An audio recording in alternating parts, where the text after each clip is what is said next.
What's up, Get Better Basketball community? I'm Coach DeMarco, and this is Focused.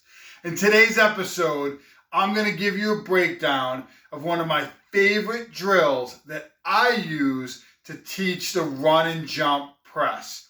In an earlier video that you can find in the description down below, I give you a complete breakdown of all my run and jump drills that I like to do with my team.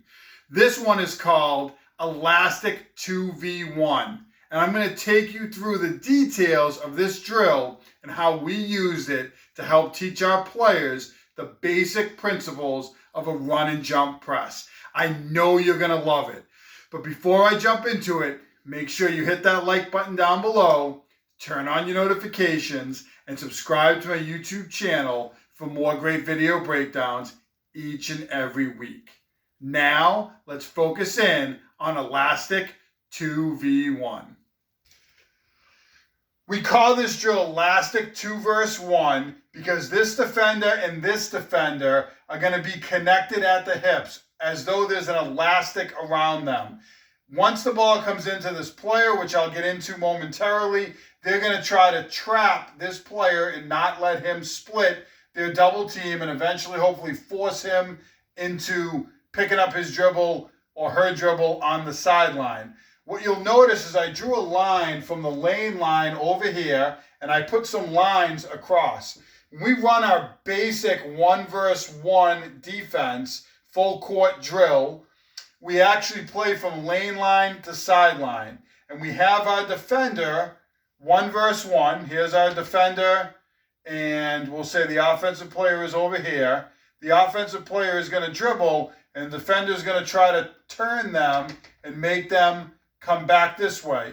And then they're going to try to beat them to the spot and turn them again. And we actually count turns in this drill. There's a lot of different names for it, but we count turns all the way to half court, and then we let them play live once they get to half court. We kind of do similar in this drill. When I get started, I like to keep it from the lane line to the sideline. So this offensive player can catch the ball on this side of the floor, and we teach the defenders to kind of get on their hip and force them and really keep them to one side of the floor. So wherever this offensive player catches it, they're going to work, they're going to get open, and they're going to catch the ball. Our defender is going to get there.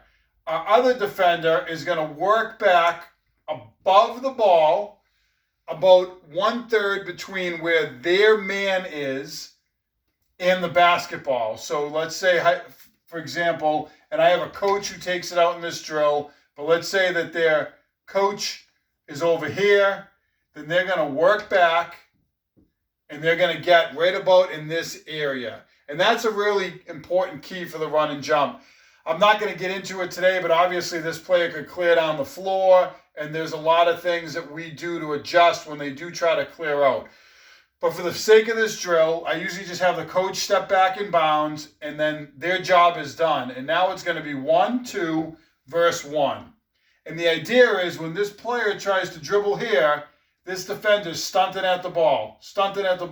He doesn't know if he's going to go, but he's also closing down this dribbling gap. Hopefully, our defender is able to beat this player to the spot, depending on the angle, maybe a little bit up the floor, and force this offensive player back up the sideline. What that's going to do is that's going to cue this defender to turn and run and jump. And I talk about this in the previous video. We're going to run and jump when this offensive player, this circle here, when their level of control is not good, when they get into a trap spot, and we know those trap spots that we love over here at half court, typically don't trap in the coffin corner in a run and jump. That's usually for our diamond press. But level of control is not good. When they get out of control, they speed dribble up the sideline when they're in a trap spot, or when there's an element of surprise. Anytime this player plants and puts their head down and crosses, or sometimes they turn their back and they cross to the sideline, this player is going. Now, a really good ball handler, when we go and we chase and trap, and we get our two players here, they might try to retreat dribble, which is what we would teach our players, and force these two defenders to kind of chase, and then maybe even try to split them or try to get wide to this side.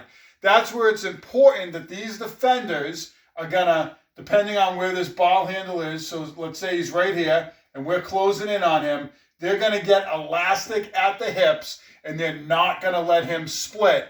But they also, as this player, he or she, tries to go this way, our defenders are going to get there and they're going to stay and they're going to chase and they're going to trap this player and really try to speed them up.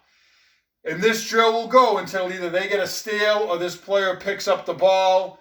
And obviously, we try to set it up teams, white team versus blue team. If this player can retreat dribble and get over half court, we give the offense a point. If the defense gets a steal, they get a point. We play through for 2 or 3 minutes, then we switch the offense and defense. It's a really basic level drill.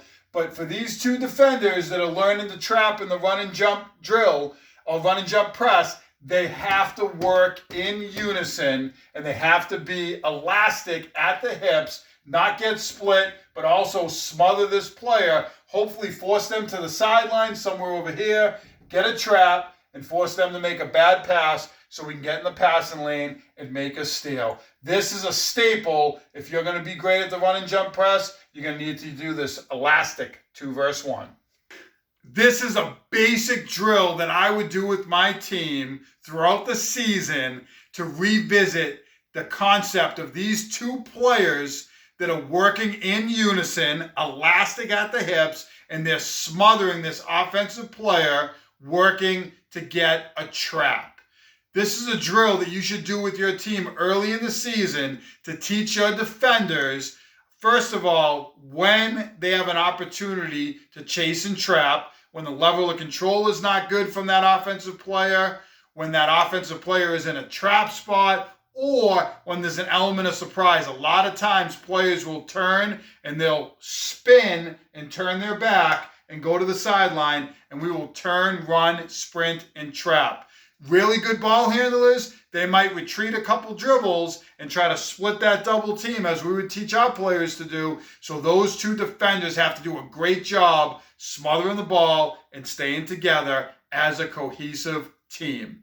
This is a drill that you want to do with your team early in the season, but it's important to revisit it throughout the season to remind players the importance of working in unison when they're trapping in a run and jump press. If you want more information on the run and jump press and breakdown drills like 2 versus 1 elastic or elastic 2 versus 1, then make sure you check out the description down below for a complete breakdown of all my run and jump drills. As always, get better every day. If you don't have a brand new Dr. Dish all-purpose shooting machine, then you're missing out on a great opportunity to make your team the best shooters they can be. Mention hashtag GBetBBChat or the Get Better Basketball Chat for up to $300 off select Dr. Dish shooting machines. Don't miss out on this great opportunity.